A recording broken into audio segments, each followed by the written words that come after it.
जब भी हम किसी की सक्सेस स्टोरी सुनते हैं हम सिर्फ एंड देखते हैं। हम ये नहीं देखते कि वो इंसान कितने सालों तक अपने आप को एक फेलियर मानता रहा। हमें नहीं पता होता कि कितने दिन उसने खुद पे डाउट किया था और खुद से सवाल पूछा था, क्या मैं गलत हूँ, क्या मेरा वक्त निकल गया। वो कहते हैं ना कि तुम कितने दौड़े ये कोई नहीं देखता, पर तुम कहाँ पहुंचे ये सबको नजर आता है। तुमने कैसे किया इसकी वैल्यू तब तक नहीं होती जब तक तुम कुछ करके नहीं दिखाते। आज हम बात करेंगे उन लोगों की जो देर से सफल हुए हैं, लेकिन असली बात सक्सेस की नहीं है। असली बात है उस सक्सेस के पीछे छुपी हुई बातों की, उन कहानियों की। जब कुछ दिख नहीं रहा था, जब कोई प्रूफ नहीं था कि कुछ होगा भी, और फिर भी वो इंसान अपने अंदर कुछ कैरी करता रहा। क्या था वो, यही आज हम समझेंगे। पहली बात जो समझना जरूरी है, हमारी दुनिया एक बहुत ही पर्टिकुलर तरह की नैरेटिव पसंद करती है। यंग जीनियस, 20 में मिलियनेयर, ओवरनाइट सक्सेस। ये स्टोरीज वायरल होती हैं क्योंकि ये सिंपल है, इनमें एक क्लीन आर्क होता है। लेकिन ये स्टोरी एक साइलेंट मैसेज भी देती है कि अगर तुमने जल्दी नहीं किया तो तुम लोगों से पीछे रह जाओगे। टैलेंट की भी एक एक्सपायरी डेट होती है। अगर 25-30 तक तुमने कुछ बड़ा नहीं किया तो शायद वो होगा भी नहीं।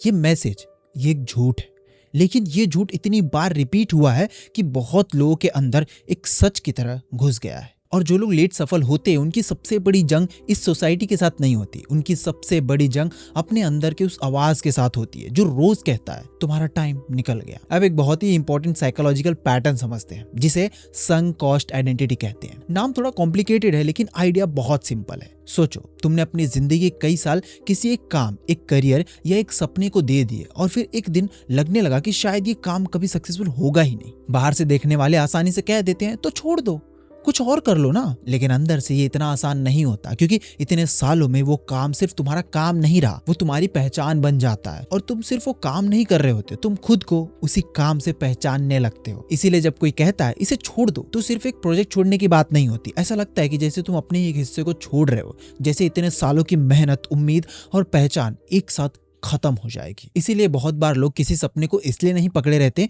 क्योंकि उन्हें यकीन होता है कि वो जरूर काम करेगा, बल्कि इसलिए क्योंकि उसे छोड़ना उन्हें अपना एक हिस्सा खोने जैसा लगता है। और कभी कभी पैराडॉक्सिकली यही चीज उनका सबसे बड़ा एसेट बन जाती है, क्योंकि वो लोग इतनी जल्दी नहीं हारते जितना दुनिया एक्सपेक्ट करती है। वो एक ऐसी सिचुएशन में भी लगे रहते हैं जहां कोई भी रैशनल इंसान छोड़ देता। लेकिन कभी कभी यही जिद उनकी सबसे बड़ी स्ट्रेंथ होती है। हाँ, हर बार इसका रिजल्ट सक्सेस नहीं होता, लेकिन कुछ लोग सिर्फ इसलिए वहां तक पहुंच जाते हैं जहां दूसरे कभी नहीं पहुंच पाते, क्योंकि जब सबने रुकना चुना तो उन्होंने एक और कदम, एक और बार बढ़ाना सोचा। इतने सालों की स्ट्रगल के बाद उनका फेलियर से रिश्ता बदल चुका होता है। फेलियर उनके लिए सिर्फ एक हार नहीं होती, वो एक टीचर बन जाता है। हर बार गिर के उठने से उनके अंदर वो पेशेंस, वो रेजिलियंस, वो अंडरस्टैंडिंग बन जाती है जो किसी शॉर्टकट से कभी नहीं मिल सकती। और कभी कभी जिंदगी में सबसे बड़ा एडवांटेज टैलेंट नहीं होता, बल्कि वो इंसान बनना होता है जो इतनी बार गिरने के बाद भी चलना नहीं छोड़ता। लेकिन मैं यहाँ पे एक और इम्पोर्टेंट बात क्लियर करना चाहता हूँ, हर बार टिके रहना अच्छी बात नहीं होती। कभी कभी जो हमें पर्सिस्टेंट लगती है वो सिर्फ जिद होती है, और वो जिद इंसान को आगे नहीं और भी ज्यादा नुकसान पहुंचा जाती है। तो फिर दोनों में फर्क कैसे समझें? फर्क सिर्फ एक सवाल से पता चलता है। हर बार गिरने के बाद क्या तुम कुछ नया सीख रहे हो या बस वही चीज दोबारा रिपीट कर रहे हो? जो लोग देर से सफल होते हैं वो सिर्फ मेहनत नहीं करते, वो हर फेलियर से कुछ ना कुछ उठाकर उससे सीखते हैं, अपनी अप्रोच को बदलते हैं, अपनी सोच को रिफाइन करते हैं, हर बार थोड़ा बेहतर बनने की कोशिश करते हैं। लेकिन जो सिर्फ जिद पकड़कर बैठे रहते हैं वो बार बार वही तरीका दोहराते हैं, बस उम्मीद रखते हैं कि इस बार रिजल्ट अलग होगा। लेकिन सेम काम करने से रिजल्ट कभी अलग नहीं होता। इसलिए सिर्फ ये मत देखो कि तुम कितनी देर से लगे हुए हो, ये भी देखो कि इतनी देर में तुम कितना बदले हो, क्या सीखा है तुमने। क्योंकि कभी कभी सफलता ज्यादा मेहनत से नहीं आती, बेहतर तरीके से आती है। अब बात करते हैं एक ऐसी चीज की जिसके बारे में बहुत कम बात होती है। जब कोई इंसान 30, 35 या 45 की उम्र में होता है और उसकी जिंदगी वैसी नहीं दिखती जैसी सोसाइटी एक्सपेक्ट करती है, तो उसके अंदर एक अलग ही तरह की शर्म पैदा होने लगती है। ये वो शर्म नहीं है जो 20-25 साल की उम्र में फेलियर के बाद होती है, क्योंकि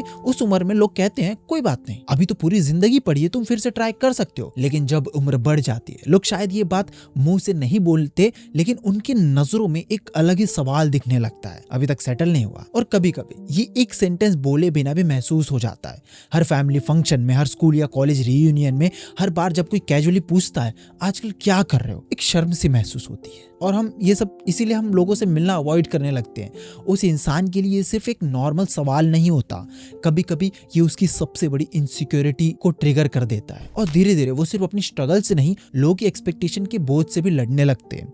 ये बोझ बाहर से शायद दिखाई ना दे, लेकिन अंदर ही अंदर ये इंसान को हर रोज थोड़ा और भारी महसूस करवाता रहता है और वो इंसान अंदर ही अंदर दबता चला जाता है। अगर ये सच में बहुत देर तक अंदर ही अंदर दबी रहे तो धीरे धीरे वो इंसान को लोगों से दूर करने लगता है। इसीलिए जो लोग जिंदगी में सक्सेस नहीं हो पाते वो अवॉइड करते हैं लोगों से मिलना, वो अपनी स्ट्रगल को छुपाने लगते हैं, हर सवाल से बचने लगते हैं और धीरे धीरे उनकी दुनिया सिमटती चली जाती है। सबसे बड़ी प्रॉब्लम यह है कि स्ट्रगल के वक्त इंसान को जिस चीज की सबसे ज्यादा जरूरत होती है वही चीज उसे मिलना बंद हो जाती है, सपोर्ट। शर्म इंसान को ये यकीन दिला देती है कि लोगों को सच पता चल गया तो वो जज करेंगे, इसीलिए वो सब कुछ अकेले ही सहने की कोशिश करता है और अकेला इंसान अक्सर ज्यादा जल्दी थक जाता है। लेकिन जो लोग इस शर्म से बाहर निकल पाते हैं उनके अंदर एक बहुत ही गहरा बदलाव आता है। वो अपनी जिंदगी को सोसाइटी की टाइमलाइन से कंपेयर करना धीरे धीरे छोड़ देते हैं। और बेशक ये कभी आसान नहीं होता, हर तरफ रिमाइंडर्स होते हैं, हर कोई तुम्हें याद दिलाते रहता है कि तुम कितने फेल हुए। किसी स्कूल फ्रेंड की सक्सेस, किसी छोटे इंसान का तुमसे पहले सेटल हो जाना, तुम्हारी फैमिली के सवाल और सोशल मीडिया पर दूसरों की अचीवमेंट्स। लेकिन एक वक्त के बाद वो समझ जाते हैं हर जिंदगी का अपना वक्त होता है और जिंदगी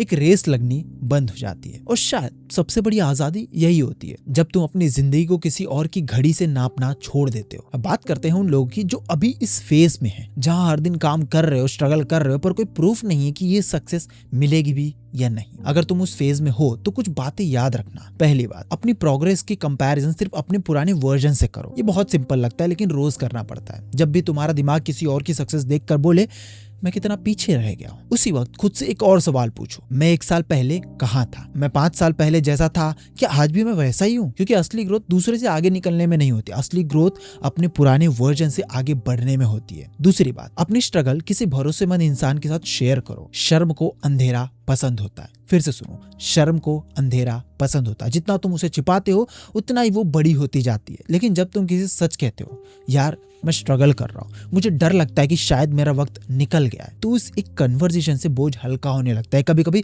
हमें सोल्यूशन की नहीं, सिर्फ किसी एक इंसान की जरूरत होती है जो बस इतना कहे कि अभी सब खत्म नहीं हुआ। तीसरी बात, हर कुछ साल बाद अपनी सक्सेस की डेफिनेशन दोबारा देखो। हो सकता है कि तुम आज भी उन सपनों के पीछे भाग रहे हो जो तुमने 10 साल पहले देखा था, लेकिन तुम वो इंसान नहीं रहे जो 10 साल पहले थे। इसीलिए कभी कभी रुक के खुद से जरूर पूछो, जो मैं चेज कर रहा हूँ क्या वो आज भी मेरी ख्वाहिशें हैं, या मैं सिर्फ इसीलिए भाग रहा हूँ क्योंकि एक दिन मैंने डिसाइड कर लिया था कि मुझे यही बनना है। कभी कभी ये एक सवाल ही तुम्हें उस रेस से बाहर निकाल देता है जो शुरू से तुम्हारी थी ही नहीं। और याद रखना, हर स्ट्रगल बेकार नहीं होती, हर डिले फेलियर नहीं होती। कुछ साल शायद तुम्हें सक्सेस ना दिखे, कुछ साल फल के लिए नहीं होती, वो तुम्हारी बेस को स्ट्रॉन्ग करने के लिए होती है। उस वक्त तुम्हें लगता है कि कुछ नहीं हो रहा, लेकिन अंदर ही अंदर वही साल तुम्हें वो इंसान बना रहे होते जो एक दिन उस सक्सेस को संभाल भी सके। इसीलिए अगर तुम्हारी कहानी दूसरों से थोड़ी देर से चल रही है तो इसका मतलब ये नहीं कि वो गलत डायरेक्शन में जा रही है। हाँ, डायरेक्शन भी देखते रहना, पर इसका मतलब ये नहीं कि तुम पीछे हो। देर से मिलने वाली सक्सेस कम सक्सेस नहीं होती, वो एक सक्सेस ही होती है। बहुत बार यही सक्सेस सबसे ज्यादा मजबूत होती है। और अगर तुम आज भी पूरी ईमानदारी से अपना काम कर रहे हो तो एक बात याद रखना, तुम्हारा वक्त खत्म नहीं हुआ, बस अभी वो आया नहीं है।